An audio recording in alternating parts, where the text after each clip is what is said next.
नमस्कार। Speaker for the constitution, संविधान के समर्थन में जोर से बोलो। इसी कार्यक्रम में हम आपसे संविधान के भाग 5 पर बात कर रहे हैं। आइए देखते हैं कि संविधान के भाग 5 में अनुच्छेद 63 में हमारे संविधान निर्माताओं ने क्या कहा है। तो संविधान का अनुच्छेद 63, संविधान के अनुच्छेद 63 में कहा गया है कि there shall be a vice president of India, यानी भारत का एक उपराष्ट्रपति होगा।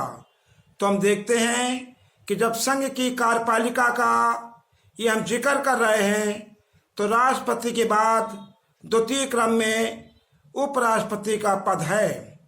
अब साथियों, उपराष्ट्रपति के भूमिका को हम एक दो और एंगल से समझते हैं। संविधान का अनुच्छेद 64 वो ये कहता है कि भारत का उपराष्ट्रपति राज्यसभा का पदेन सभापति होगा। क्या भारत का उपराष्ट्रपति राज्यसभा का पदेन सभापति होगा और वह किसी अन्य लाभ के पद पर नहीं होगा।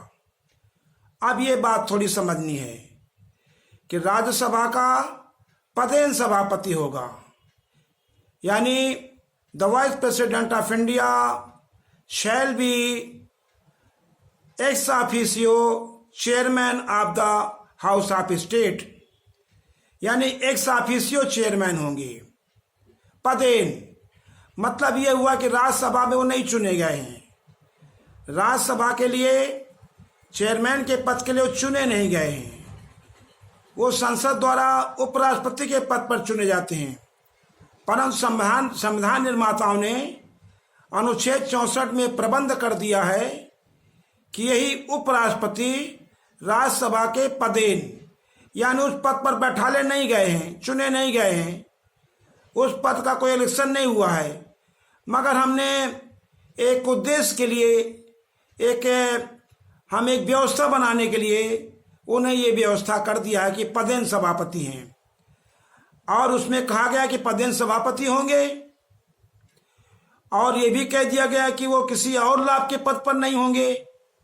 आपके मन में बात आती होगी कि चुनाव तो किया गया है उपराष्ट्रपति पद का, तो उपराष्ट्रपति का पद तो लाभ का हो गया, उसमें तो उन्हें सब कुछ मिलेगा, सैलरी अलाउंसेस, अन्य जो है अचीवमेंट्स हैं, एमालूमेंट्स हैं। तो ये बात इसीलिए खास तौर से संविधान निर्माताओं ने कह दिया है कि जब ये राज्यसभा के पदेन सभापति होंगे, यानी he shall be chairman ex officio chairman of the House of States, तो ऐसी स्थिति में वो he shall not hold any other office of profit, यानी और किसी लाभ का पद नहीं लेंगे। तो फिर क्या इसका मतलब लगाया जाए कि उन्हें राज्यसभा के चेयरमैन के पद पर जब वो कार्य करेंगे तब वहीं का उन्हें वेतन भत्ते आदि दिया जाएगा और उपराष्ट्रपति के पद का वेतन भत्ता आदि नहीं दिया जाएगा। तो ये बात साफ हो गई कि वो जब चेयरमैन होंगे राज्यसभा के तो अन्य किसी लाभ के पद पर नहीं होंगे। तो मतलब उसका यही हुआ कि वो राष्ट्रपति का पद तो उनका रहेगा मगर उन्हें कोई लाभ वहां पर नहीं मिलेगा, क्योंकि यहाँ पर उनको राज्यसभा का चेयरमैन होने के नाते उन्हें वेतन भत्ते आदि यहाँ पर मिल रहा है। हाँ, एक बात और कह दी गई है कि जब यही उपराष्ट्रपति, यही चेयरमैन, यानी यही चेयरमैन जब राष्ट्रपति के पद की रिक्ति हो, यानी राष्ट्रपति के रूप में काम करें या राष्ट्रपति के दायित्वों का निर्वहन करें, तो ऐसी स्थिति में फिर वो चेयरमैन का कार्यभार नहीं संभालेंगे और चेयरमैन के पद पर मिलने वाला उन्हें वेतन भत्ते रोक दिया जाएगा।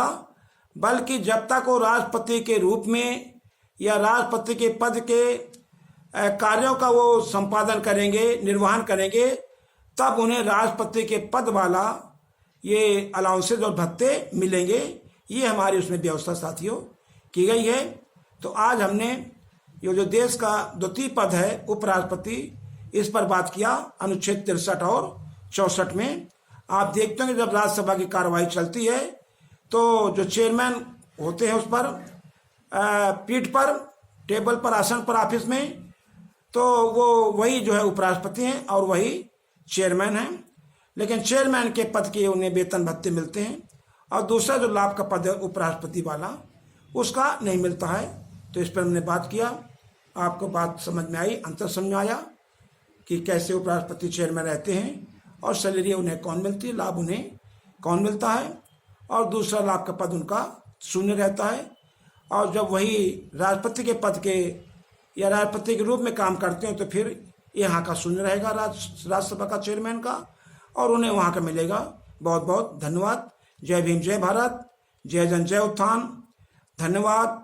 जय मजदूर, जय किसान, जय संविधान।